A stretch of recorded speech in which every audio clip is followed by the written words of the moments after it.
Oh, Emmanuel. Emmanuel, Emmanuel, Emmanuel. Tu es le Dieu avec nous, tu es le Dieu parmi nous. Nous voulons t'élever, nous voulons t'exalter, toi le Dieu grand, le Dieu redoutable, le Dieu saint, le Dieu glorieux, le Dieu digne d'être exalté, le Dieu digne d'être loué. Sois béni, Seigneur, toi qui vis et règnes au siècle de siècles. Béni sois-tu, Jésus, pour ta fidélité, ton immense amour, la grâce, Seigneur, oh Dieu, que nous avons de nous approcher de toi. Seigneur, bénis ta parole, Seigneur. Emmanuel, alléluia, le Dieu avec nous, le Dieu avec son peuple. Fais-nous du bien, Seigneur, fais-nous du bien au travers de ta parole, Seigneur. Enseigne-nous encore, oh Dieu, et donne-nous à recevoir, Seigneur, ce que toi tu as préparé pour nous. Bénis ton peuple, Seigneur, oh Dieu, qui nous suit en ces moments. Bénis ton Église, bénis tes serviteurs, tes servantes. Apprends-nous encore, Seigneur, mon Dieu, mon roi, et conduis-nous en toute sagesse. Toi, le Dieu vivant, le Dieu bon. Merci, Seigneur, sois glorifié. À toi la gloire, au nom de Jésus, notre Seigneur, nous prions et nous disons Amen. Amen, Amen. Que Dieu soit béni. Shalom, bien-aimés dans le Seigneur. Nous rendons grâce à Dieu pour ces moments qu'il nous donne, d'être encore au devant de vous en ce moment pour partager la parole de Dieu. Et pendant ces temps, pendant ces quelques 30 minutes, nous allons donc parcourir les Écritures pour étudier ensemble ce que le Seigneur nous a mis à cœur. Car cette parole vient nous donner encore la vie, cette parole vient encore nous fortifier. Et j'aimerais nous inviter à lire un passage dans les Écritures. C'est une longue lecture, mais nous allons sauter quelques versets et nous allons tirer l'essentiel par rapport à notre message de ces jours. Que Dieu soit béni. Nous sommes dans les livres de Actes des Apôtres, chapitre 24. Actes des Apôtres, chapitre 24. Nous lisons à partir du verset 1er. Nous sauterons quelques versets. Normalement, vous pouvez lire à la maison tous les chapitres de Actes 24. Et nous allons puiser dans quelques vérités là-dessus et nous allons prier. Seigneur, merci. Actes des Apôtres 24, la Bible dit 5 jours après arriva le souverain sacrificateur Ananias avec des anciens et un orateur nommé Tertulle. Ils portèrent plainte au gouverneur contre Paul. Paul fut appelé et Tertulle s'est mis à l'accuser en ces termes. Très excellent Félix, tu nous fais jouir d'une paix profonde et cette nation a obtenu des salutaires réformes par tes soins prévoyants. C'est ce que nous reconnaissons en tout et pour tout avec une entière gratitude. Mais pour ne pas te retenir davantage, je te prie d'écouter dans ta bonté ce que nous avons à dire en peu de mots. Nous avons trouvé cet homme qui est une peste, qui excite les divisions parmi les Juifs du monde, qui est le chef de la secte des Nazaréens et qui même a tenté de profaner le temple. Et nous l'avons arrêté. Nous avons voulu le juger selon notre foi, mais le tribun Lysias étant survenu, l'a arraché de nos mains avec grande violence en ordonnant à ses accusateurs de venir devant toi. Tu pourras toi-même, en l'interrogeant, apprendre de lui tout ce dont nous l'acquisons. Alléluia. Et nous allons sauter pour lire encore allons à un autre verset. Nous allons même au verset 15. Et ayant en Dieu cette espérance comme ils l'ont eux-mêmes, qu'il y aura une résurrection des justes et des injustes. C'est pourquoi je m'efforce d'avoir constamment, là c'est Paul qui parle, qui a pris la parole, une conscience sans reproche devant Dieu et devant les hommes. Après une absence de plusieurs années, je suis venu pour faire des aumônes à ma nation et pour présenter des offrandes. C'est alors que quelques Juifs d'Asie m'ont trouvé purifié dans les temples sans attroupement ni tumulte. C'était à eux de paraître en ta présence et de se porter accusateurs s'ils avaient quelque chose contre moi, ou bien que ceux-ci déclarent de quel crime ils m'ont trouvé coupable lorsque je comparis devant les Sanhédrins. À moins que ce ne soit uniquement ces cris que j'ai fait entendre du milieu d'eux. C'est à cause de la résurrection des morts que je suis aujourd'hui mis en jugement devant vous. Félix, qui savait assez exactement ce qui concernait cette doctrine, les ajourna en disant: quand le tribun Lucias sera venu, j'examinerai votre affaire. Et il donna l'ordre au centenier de garder Paul en lui laissant une certaine liberté et en n'empêcha aucun des siens de lui rendre des services. Quelques jours après, Félix vint avec Drusille, sa femme, qui était juive, et fit appeler Paul. Il l'entendit sur la foi en Christ. Mais comme Paul discourait sur la justice, la tempérance et sur les jugements à venir, Félix, effrayé, dit: pour le moment, retire-toi, quand j'en trouverai l'occasion, je te rappellerai. Il espérait en même temps que Paul lui donnerait de l'argent. Aussi, il cherchait assez fréquemment pour s'entretenir avec lui. 2 ans s'écoulèrent ainsi, et Félix y eut pour successeur Porcius Festus dans les désirs de faire plaire aux Juifs. Félix laissa Paul en prison. Que Dieu soit béni, bien-aimés, pour ces merveilleux passages que nous venons de lire dans les Écritures. Et nous allons donc, comme je venais de le dire tantôt, tirer quelques éléments et nous allons prier. Dans ces passages, bien-aimés dans le Seigneur, nous trouvons 3 personnages phares qui vont retenir notre attention pendant cette étude. 3 personnages qui vont retenir notre attention dans cette histoire. Personnages que nous essayerons de définir, mais aussi d'étudier plus particulièrement. L'un d'eux qui fera et qui constitue même notre thème de ces jours. Et notre thème, c'est donc intitulé, comme je l'ai annoncé, très excellent Félix. Très excellent Félix. Ces 3 personnages qui retiendront notre attention pendant ces moments, pendant cette étude.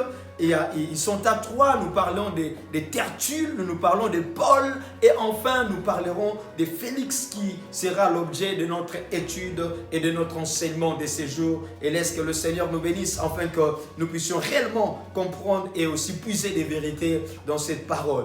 Quand nous parlons de ces 3 personnages, parlons déjà de Tertulle, bien-aimé dans le Seigneur. Si nous pouvons nous situer par rapport au contexte, Paul, qui a été accusé par les Juifs vouloir profaner les temples parce qu'il ne voulait pas entendre parler de Christ. Paul était en train de prêcher la parole de Dieu. Il était en train de prêcher la résurrection. Il était en train de prêcher la doctrine. Il était en train de prêcher, bien-aimé dans le Seigneur, le Messie qui était Christ, que les Juifs venaient de crucifier, et que Paul lui-même était aussi persécuteur moment passé. Mais là, voilà que Paul va se convertir, il va donner sa vie à Jésus, il va donner sa vie à Dieu, et il sera lancé dans les champs missionnaires. On va le voir quand on va parler de lui.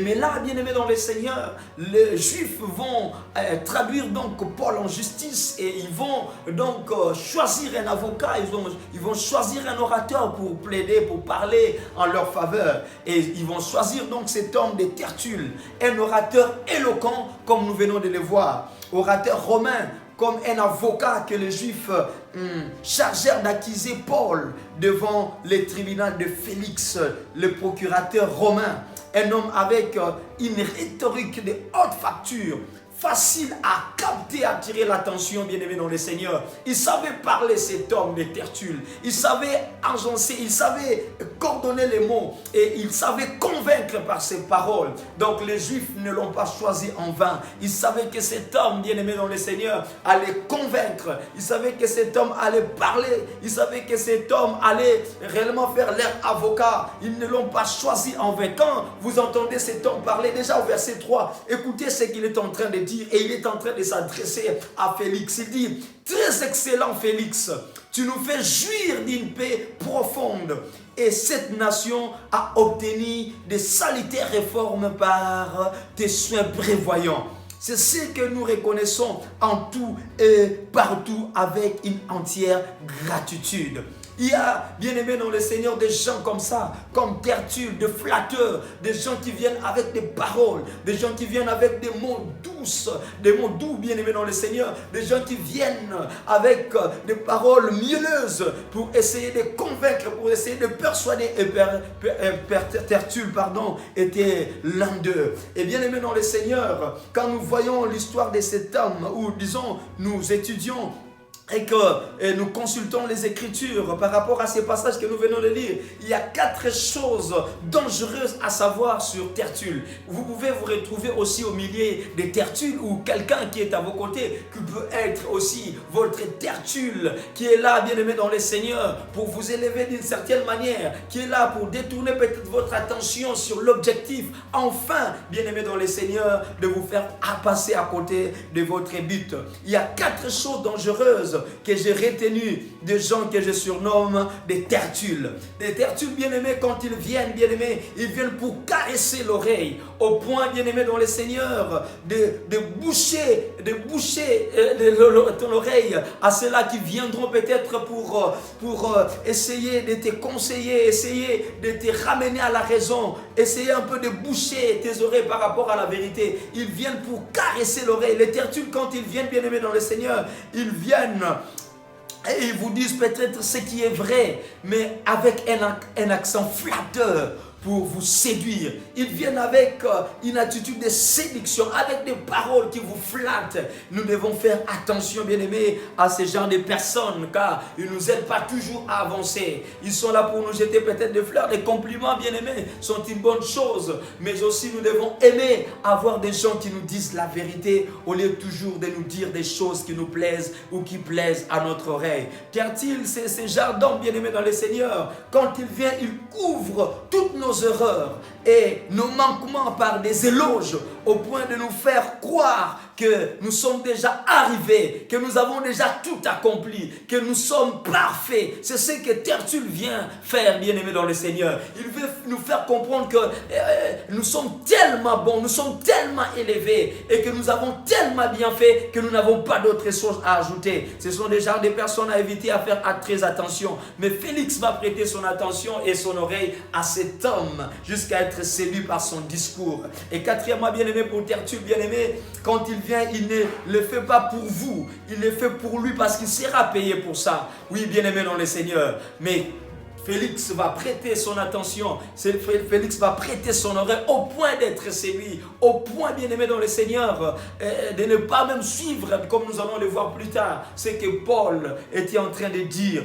parce qu'il était déjà plongé dans le mal. Oui, bien-aimé dans le Seigneur. Le deuxième personnage que nous voyons rapidement, parce qu'aujourd'hui nous toucherons plus le point qui concerne Félix, l'excellent Félix que nous parlons ce matin. Paul, le deuxième personnage que nous voyons, l'accusé donc. Paul a été accusé, bien-aimé dans le Seigneur. Lui qui avait annoncé la parole, lui qui annonçait le nom de Jésus, lui qui, bien-aimé, était là pour propager la vérité, lui qui parlait sur la résurrection. Mais on va l'accuser à tort, bien-aimé dans le Seigneur, et même de fausseté, disant qu'il voulait profaner le temple. Et là, Paul va être amené devant l'excellent Félix pour être jugé. Paul, un vaillant de l'évangile, après sa conversion, il fut lancé dans les champs missionnaires pour apporter l'évangile aux nations.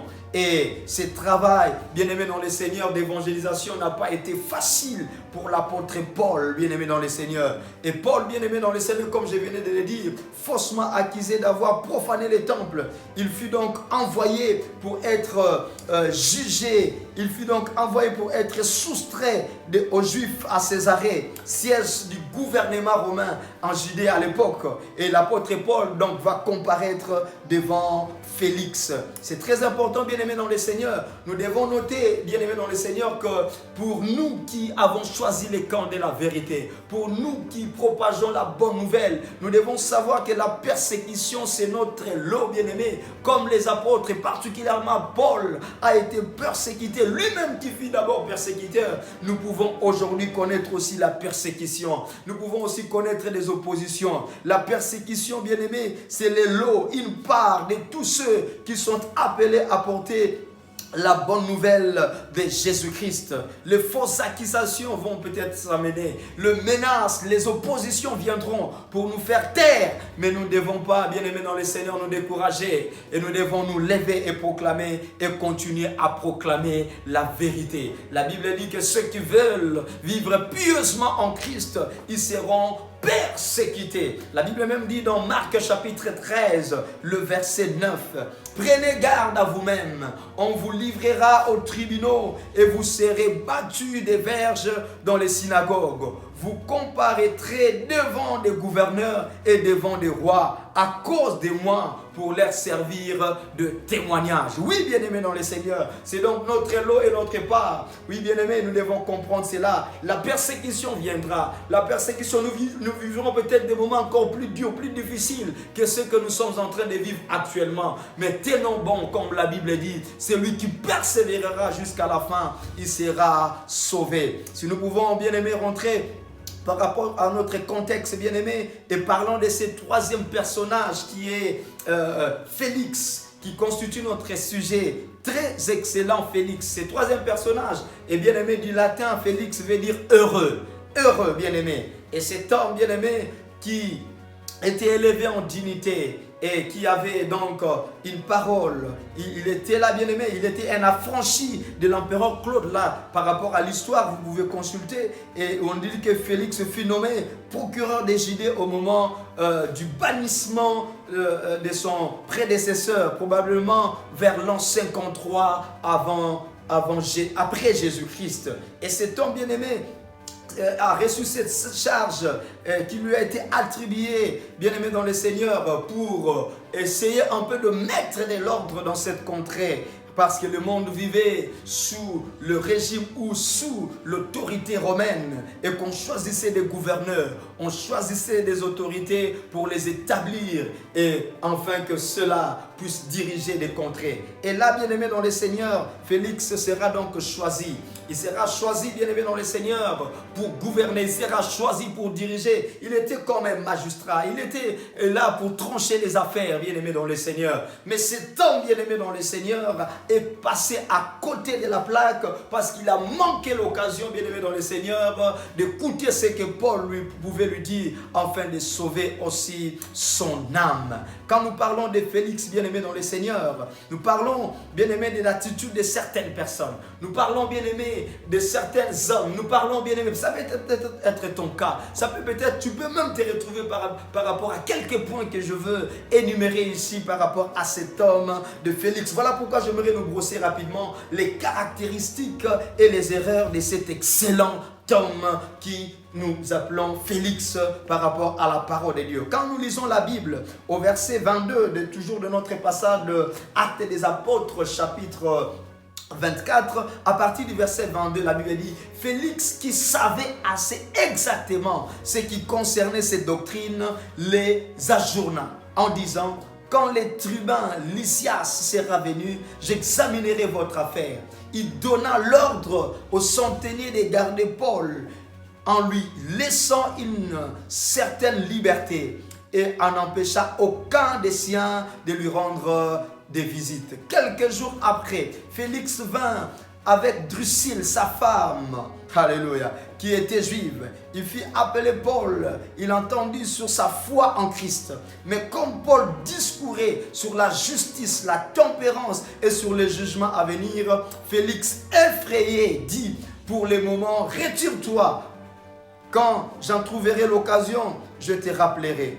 Il espérait en même temps que Paul lui donnerait de l'argent. Aussi l'envoyait-il chercher assez fréquemment pour s'entretenir avec lui. 2 ans s'écoulèrent ainsi et Félix eut pour successeur Porcius Festus. Dans les désirs de plaire aux Juifs, Félix laissa Paul en prison. Bien-aimé dans le Seigneur, nous allons étudier donc quelques éléments qui caractérisent cet homme de Félix. Peut-être que tu vas te retrouver parmi ces éléments et ma prière est que pendant ces temps que le Seigneur puisse encore te parler en ces jours. Que le Seigneur puisse encore nous parler. Peut-être tu es chrétien, tu es enfant de Dieu. Ou peut-être tu ne l'es pas, tu ne l'as pas encore rencontré. De temps en temps, tu as eu l'occasion d'écouter la parole. Mais tu as donné don à cette parole. De temps en temps, tu as peut-être de la connaissance, comme ce fut le cas pour cet homme de Félix.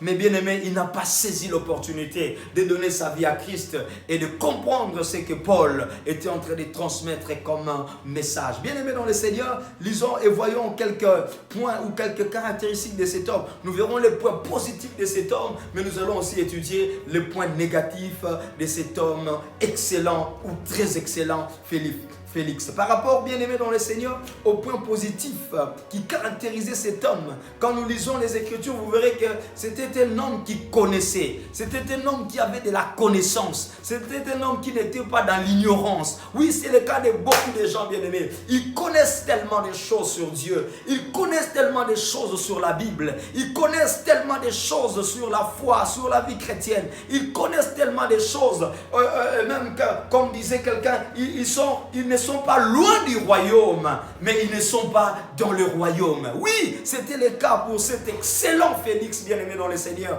Un homme qui connaissait, il savait exactement. Quand vous lisez les Écritures, au verset 22 de notre chapitre de base, bien aimé, vous verrez qu'il est écrit ceci pour Félix, au verset 22.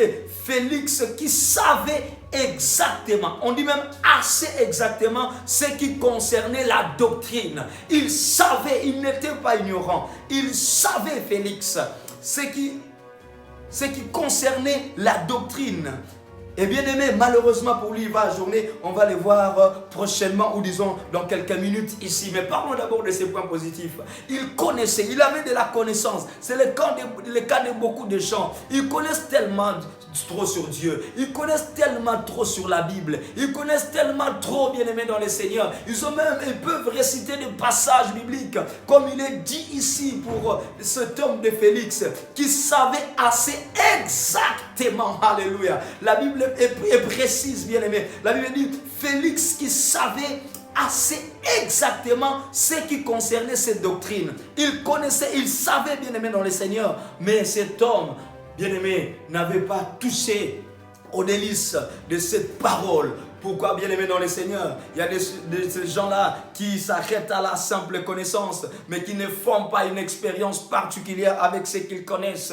Ils connaissent des versets bibliques, ils connaissent, oh, très excellent Félix, ne te limite pas seulement à connaître, ne te limite pas seulement à dire, je connais telle autre chose par rapport à la foi, mais va encore au fond pour connaître ce que réellement Dieu veut de toi. Deuxième qualité que nous voyons, bien aimé dans le Seigneur, dans la vie de cet homme de Félix, c'était un homme de bon cœur. Oui, bien aimé, il était bon, comme c'est le cas de plusieurs aujourd'hui. Oh non, moi je ne fais pas de mauvaises choses, moi je ne fais pas ça. Oui, bien qu'on peut énumérer quelques vices dans la vie de cet homme, parce que la femme qu'il avait n'était pas sa femme. Dans l'histoire, on nous apprend comment est-ce qu'il a tué beaucoup de gens. Mais quand je dis bon ici, je me réfère par rapport à ce qu'il a fait pour Paul. La Bible dit au verset 23 qu'il donna l'ordre au centenier de garder Paul en lui laissant une certaine liberté et en n'empêchant aucun des siens de lui rendre des visites. Donc pour Paul, bien aimé dans le Seigneur,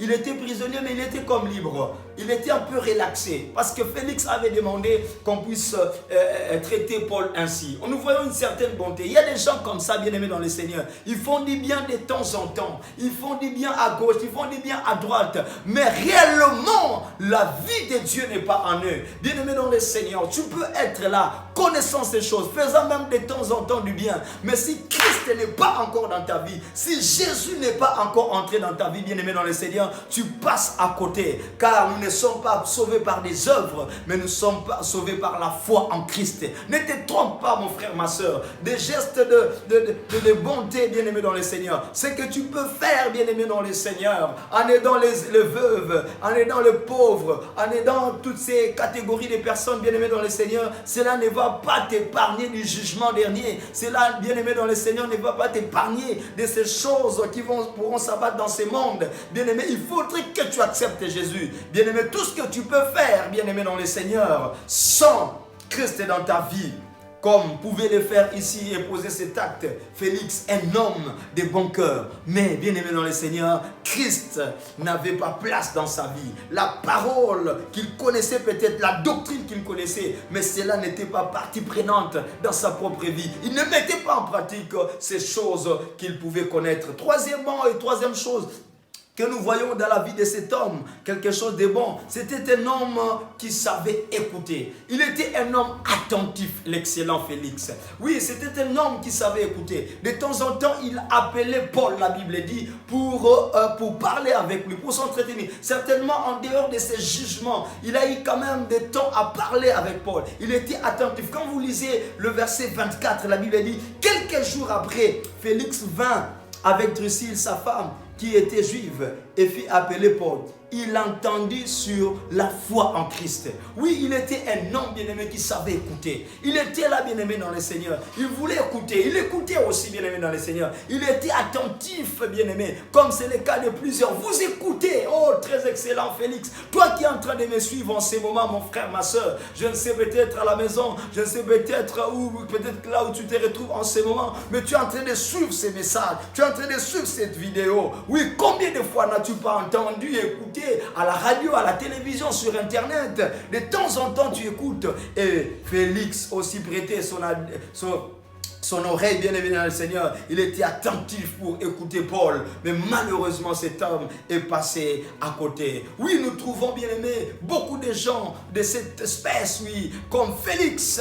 Très excellent Félix. Oui, alléluia. Mais j'aimerais te dire, mon frère, ma soeur, tu peux connaître beaucoup, tu peux écouter beaucoup, bien-aimé dans le Seigneur, tu peux poser des actes louables, mais si tu n'as pas Christ en toi, si tu n'as pas Dieu en toi, bien-aimé dans le Seigneur, sache que, bien-aimé, toutes ces choses seront perdues. Et rapidement, bien-aimé, pour chuter, nous voyons quelques éléments ou les péchés ou les erreurs de cet homme de Félix. Oui, il avait les côtés positifs, mais il avait aussi les côtés négatifs.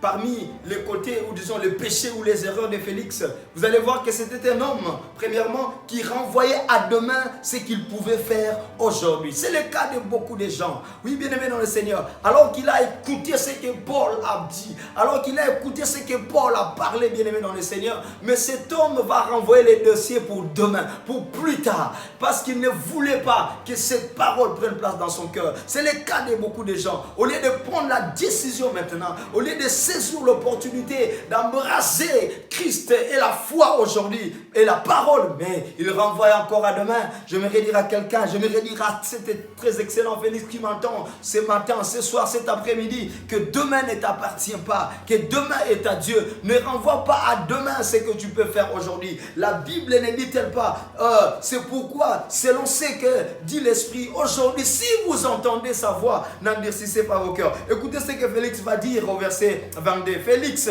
qui savait assez exactement ce qui concernait cette doctrine, les ajourna. Il va ajourner cela, disant: quand le tribun Lysias sera venu, j'examinerai votre affaire. J'examinerai cela. Au verset 25, la Bible dit: mais comme Paul discourait sur la justice, la tempérance et sur les jugements à venir, Félix effrayé dit: pour le moment, retire-toi. Quand j'en trouverai l'occasion, je t'appellerai. L'occasion, c'est maintenant, très excellent Félix. Ne renvoie pas les dossiers à demain, parce que c'est aujourd'hui que tu dois arranger ta vie avec Christ. C'est aujourd'hui que tu dois réparer ta vie. Il va renvoyer la chose, bien-aimé dans le Seigneur, au langue grec. Il va renvoyer les choses à plus tard, bien-aimé dans le Seigneur. C'est le cas de beaucoup de gens. Oh, bien-aimé, tu es là. Combien de fois on t'a prêché l'évangile? Combien de fois on t'a parlé de Jésus? Combien de fois on t'a parlé, mais tu te donnes toujours des raisons. Dire que non, je suis un homme de bien, je ne fais pas ceci. Ah, demain je verrai, demain. Mais demain ne t'appartient pas, mon frère. Demain ne t'appartient pas, ma soeur, parce que tu ne connais ni les jours ni l'heure. Jésus peut revenir aujourd'hui, soit tu peux aussi mourir. Mais saisis, bien-aimé dans le Seigneur. C'était l'erreur, bien-aimé dans le Seigneur, de cet homme. Il croyait qu'il allait demeurer là sur ce trône. Il croyait qu'il allait demeurer là aux affaires. Parce que vous allez voir que 2 ans après, Félix était parti, un autre était venu. Mais l'occasion lui était donnée. Mais il va renvoyer la chose pour plus tard. Il dit: retire-toi de moi. Quand j'en trouverai l'occasion, je te rappellerai. Quand j'en trouverai l'occasion. Quand est-ce que tu vas trouver l'occasion, mon frère, ma soeur? L'occasion, c'est maintenant que tu dois la saisir. Donne ta vie à Jésus, accepte la parole. Aujourd'hui, bien-aimé dans le Seigneur, dans des radios, médias, Internet, comme vous me le suivez là-bas, oui, le Seigneur te parle. Combien de messages n'as-tu pas reçus? Mais tu es en train de renvoyer les choses pour demain. Aujourd'hui, le Seigneur t'appelle. Si tu entends sa voix, n'endurcis pas ton cœur. Très excellent, Félix. Et nous voyons, deuxième péché, deuxième erreur de cet homme. Un homme qui aime plus les éloges que les critiques ou la vérité.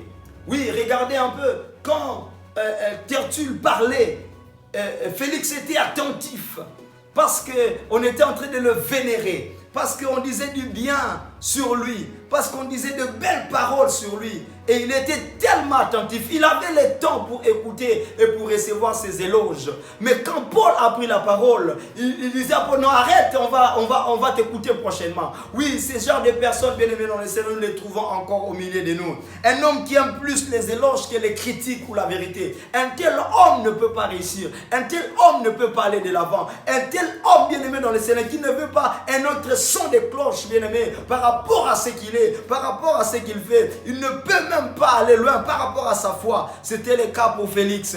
Oui, tu écoutes Tertulle parce qu'il te vénère, parce qu'il te jette des fleurs, parce qu'il te donne des éloges. Oh, très excellent Félix. Félix aime écouter cela. Mais quand Paul commence à parler, parce que Paul a commencé à toucher certaines sensibilités de la vie de cet homme, et cet homme bien-aimé dans le Seigneur ne supportait pas. Combien de gens bien-aimés dans le Seigneur comme cet homme, c'est très excellent Félix, ils aiment écouter bien-aimés dans le Seigneur, comme l'histoire de Corbeau et les renards. Oui, bien-aimés dans le Seigneur, des paroles mielleuses, flatteuses. Mais j'aimerais te dire, ces paroles-là vont te conduire en enfer. Ces paroles-là, bien-aimés, qui te caressent l'oreille, vont te conduire dans l'enfer. Mais cette parole qui vient, bien qu'elle soit dure, bien qu'elle soit comme une épée, c'est cette parole qui va te sauver. Oh, très excellent Félix, n'écoute pas seulement Tertulle, mais prends aussi le temps d'écouter Paul, afin qu'il te dise le contraire, afin qu'il te dise ce qu'est ta vie. Oh, c'est ce qui manque à beaucoup de gens. Un homme bien-aimé dans le Seigneur,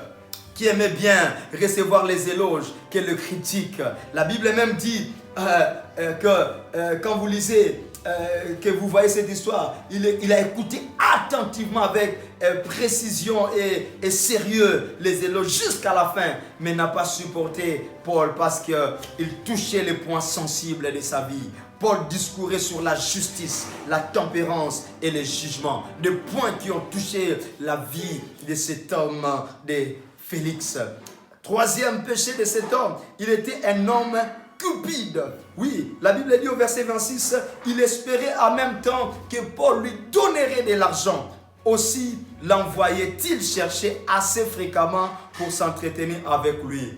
Cupidité. Combien de gens tombent dans cette cupidité? Ils tombent dans cette cupidité. Oui, bien aimé dans le Seigneur, c'était aussi l'un des péchés de cet homme de très excellent Félix que nous parlons. Quatrièmement, bien aimé, il était un homme avec le désir de plaire aux gens qu'à Dieu. Il voulait plaire plus aux gens qu'à Dieu. Combien de gens ne trouvons-nous pas comparables à cet homme? Alors qu'ils ont le choix de faire, un choix à faire entre Dieu et les hommes, on choisit de plaire aux hommes qu'à Dieu. La Bible dit au verset 27 que 2 ans s'écoulèrent ainsi. Et Félix eut pour successeur Porcius Festus. Dans le désir de plaire aux Juifs, Félix laissa Paul en prison.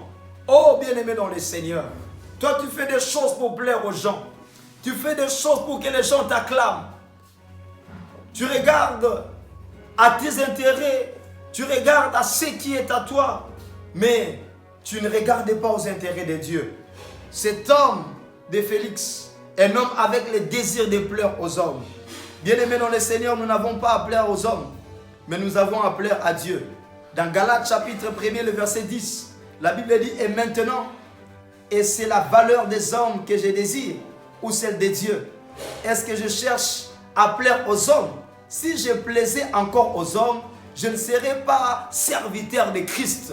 Combien même de serviteurs aujourd'hui, par rapport à leur prédication, par rapport à leurs enseignements, c'est pour plaire aux hommes, c'est pour plaire aux membres de l'église. Et on s'est dit peut-être qu'ils vont partir, ils vont fuir. Non, bien-aimés dans le Seigneur, en tant que serviteurs, nous ne sommes pas appelés à plaire aux hommes, mais nous sommes appelés à plaire à Dieu. En tant que chrétien, mon frère, ma sœur, tu n'es pas appelé à plaire aux hommes au détriment des intérêts de Dieu. Mais cet homme de Félix, c'est ce qu'il oubliait. La Bible dit, il a même retenu Paul en prison seulement pour satisfaire et plaire aux Juifs. Dans 1 Thessaloniciens, chapitre 2, le verset 4, la Bible dit, mais selon que Dieu nous a jugés dignes de nous confier l'évangile, ainsi nous parlons non comme pour plaire à des hommes, mais pour plaire à Dieu qui sonde nos cœurs. Oh, très excellent Félix.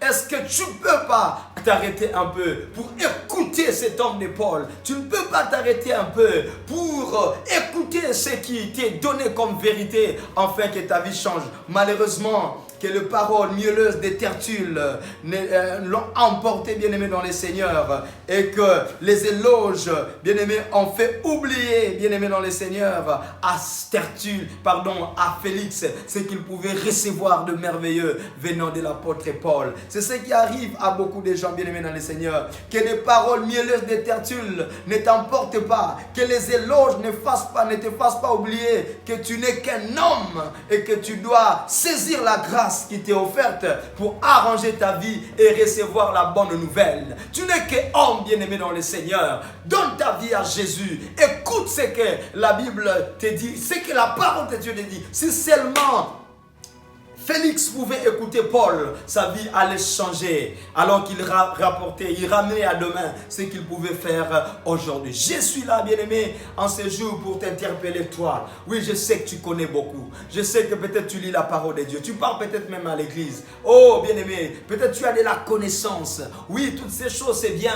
Mais si tu ne saisis pas la vérité qui est Christ, si tu ne marches pas avec lui, et que si tu ne laisses pas ta vie entre ses mains, c'est nul. Et cet homme, bien-aimé dans le Seigneur, est passé à côté alors qu'il avait la grâce. Tu peux choisir, bien-aimé, très excellent Félix, entre tomber dans les éloges de Tertulle ou laisser Paul, par la parole, toucher ton cœur et que ta vie change. Que le Seigneur bénisse sa parole et que le Seigneur nous aide. J'aimerais prier pour toi. J'aimerais prier pour quelqu'un. J'aimerais prier pour ta vie. Seigneur, merci pour cette parole que tu nous donnes. Merci Seigneur, oh Dieu, parce qu'en ces jours, je le crois, oh Dieu, qu'un homme nous a suivis, une femme nous a suivis. Cet homme qui connaît peut-être beaucoup. Oui, très excellent. Mais Seigneur, oh Dieu, il n'y a que toi, oh Dieu, qui peut changer et transformer des vies. Tu connais, Seigneur, la vie de cet homme, de cette femme. Aujourd'hui, Seigneur, oh Dieu, qui est loin de toi. Mais voilà l'occasion, Seigneur, oh Dieu, qu'elle a, Seigneur, oh Dieu, d'entendre ta voix. Comme il est écrit, si vous entendez sa voix, n'en dire si ce n'est pas à vos cœurs. Oui, Seigneur, laisse qu'en ces jours, que ces cœurs de pierre soient touchés et que la vie de cet homme puisse changer. Seigneur, merci. Je t'apporte ces hommes et ces femmes, Seigneur, qui nous ont suivis. Laisse que tu puisses encore, oh Dieu, toucher leur cœur et que tu communiques la vie. Merci, Seigneur, oh Dieu, pour ta parole. Bénis ton peuple, bénis ton Église, Seigneur, et fais-nous comprendre ces vérités. Qu'à toi seul revienne toute la gloire. Dans le nom de Jésus, nous prions et nous disons Amen. Shalom. Que Dieu vous bénisse.